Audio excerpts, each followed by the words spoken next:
Oi gente, eu sou a Aline, por aqui eu falo sobre livros e outras paixões. E a ideia era começar esse vlog de leitura durante o dia, mas já são 9h10 da noite da segunda-feira, 1º de novembro, e só agora eu tô aparecendo aqui pra conversar com vocês. O vlog da vez é sobre A Magia da Raposa, um livro que eu já comentei brevemente com vocês no vídeo anterior, onde eu falei sobre os livros de fantasia que eu li no Kindle. E eu começo esse vlog, gente, no capítulo 14, que é 68% do livro. Eu quero ler um pouco hoje, provavelmente amanhã de manhã eu vou registrar mais alguns momentos, como eu fiz ao longo da semana, que eu coloquei algumas imagens no início desse vídeo, mas eu não consegui vir aqui conversar com vocês porque eu tive algumas coisas de trabalho para antecipar por conta do feriado. Então foi bem corrido o final de semana, mas amanhã eu quero sentar, conversar com vocês e até amanhã provavelmente eu já tenha concluído essa leitura. Então vai ser um vlog começado agora, mas com bate-papo amanhã e que amanhã provavelmente também vai ser a finalização dele. Eu queria muito falar sobre esse livro, já que normalmente eu não falo sobre livro infanto-juvenis aqui no canal, e também porque é um livro que tem uma perspectiva bem interessante por acompanhar uma raposa, né? E ter a perspectiva, então, dessa raposa filhote. Bom, gente, é isso. Amanhã eu volto para falar sinopse, pontos positivos e tudo mais que foi essa experiência de leitura também, porque eu tô com muitos gatinhos aqui, vocês já viram até a meada deles aqui no vídeo, né? Então tá, na próxima atualização a gente senta aqui para conversar mais sobre A Magia da Raposa. Oi gente, 5 de novembro eu tô aqui para finalmente conversar com vocês sobre A Magia da Raposa, esse livro que eu comecei lá na maratona de leitura de fantasia no Kindle, que é o vídeo anterior a esse, para quem não assistiu eu vou deixar o link aqui embaixo. E agora finalmente vou sentar aqui para conversar com vocês. Eu terminei essa leitura no dia 3, então, desse mês de novembro, e foi a minha primeira leitura concluída dessa reta final de 2021. Bom, A Magia da Raposa então começa, gente, em um dia que a Isla e a família dela, a mãe, o pai, a avó e o irmão, saem para a rotina habitual deles como raposas. Os pais vão caçar, a avó fica ali cuidando dos dois filhotes, e ela e o irmão vão fazer algumas brincadeiras no matão ali perto. E essas brincadeiras já são maneiras deles começarem a aprender habilidades de caça, de fuga e tudo mais. Só que nesse mesmo dia, a Isla acaba se perdendo dos pais, do resto da família dela. Quando ela volta até a toca, ela percebe que um grupo de raposas diferentes está por lá. Ela não percebe os pais dela, nenhum dos familiares. E aí ela precisa fugir, inclusive, de uma dessas raposas desse grupo, que percebe que ela tá por ali e começa, né, uma caçada. E é assim que começa a história da Isla, dessa forma abrupta, com essa separação repentina. A Isla, durante a fuga, acaba se afastando bastante desse território que ela sempre viveu com a família e vai passar então pela sua jornada de transição dessa vida de filhote para a vida de uma raposa adulta ali, que por várias circunstâncias que a gente vai descobrindo no decorrer do livro, a Isla, né, precisou fugir e ainda não encontrou, não sabe o que aconteceu com os seus familiares. Esse livro é o primeiro livro da série, da trilogia, se não me engano, Foxcraft.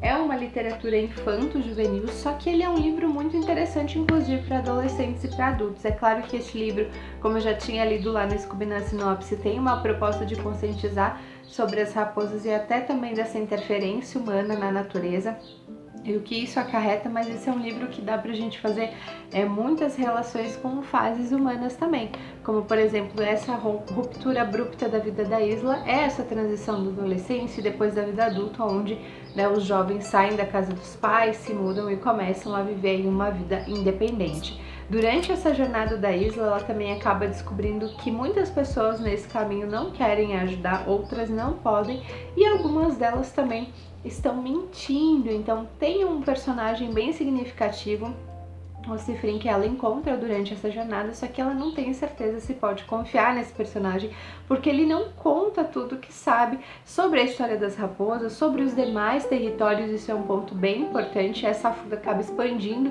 o horizonte, né, de percepção da Isla, e ela percebe que aquele lugar que ela vivia era apenas um fragmento perto ali dos sem pelos, que são os humanos, mas que o território e a história das raposas é muito mais vasto que isso. E nada disso ela ainda teve, né, tinha tido a capacidade de aprender enquanto vivia com os pais e com a avó. Ela ainda estava nessa fase de aprendizagem e muitas coisas também foram escondidas dela. Outro ponto bem interessante é que todo mundo, todas as raposas que ela se depara durante essa jornada, por algum motivo ou outro, estão atrás do irmão dela. Como se o irmão dela realmente fosse aí uma raposa extraordinária, uma raposa muito relevante ali para a história e para o desfechos das raposas desse território. Tem um mapa no início do livro, então só para situar vocês que tem essas referências, né, da Terra Braba, Terra Sombria e a Terra Cinzenta. Eu acho que um dos nomes eu errei. Bom, gente, eu fiz algumas anotações também, aqui só para pontuar vocês essa experiência, que é um livro que acompanha a perspectiva de um animal, mas que também poderia ser uma história jovem e adulta. A Isla, a gente vive numa área urbana, então um dos pontos principais do livro é como essa influência, né, entre humanos e animais silvestres tem uma tendência a não ser muito saudável. Então tem um determinado momento do livro que a Isla vai parar num local onde as raposas são presas, né, e depois são eutanasiadas. É uma forma aí da autora conscientizar os leitores jovens sobre isso, sobre a responsabilidade, né, que nós temos em relação não só aos animais domésticos, como aos animais silvestres e até selvagens. Tem toda essa questão com o irmão que não é muito clara. A única coisa que o leitor sabe no início desse livro é que o pai da Isla veio de outro território, mas ele não conta muito sobre esse passado. E é essas raposas que ela vai encontrando no decorrer do caminho, que são de outras regiões, que vão fazer ela começar a montar esse grande quebra-cabeça.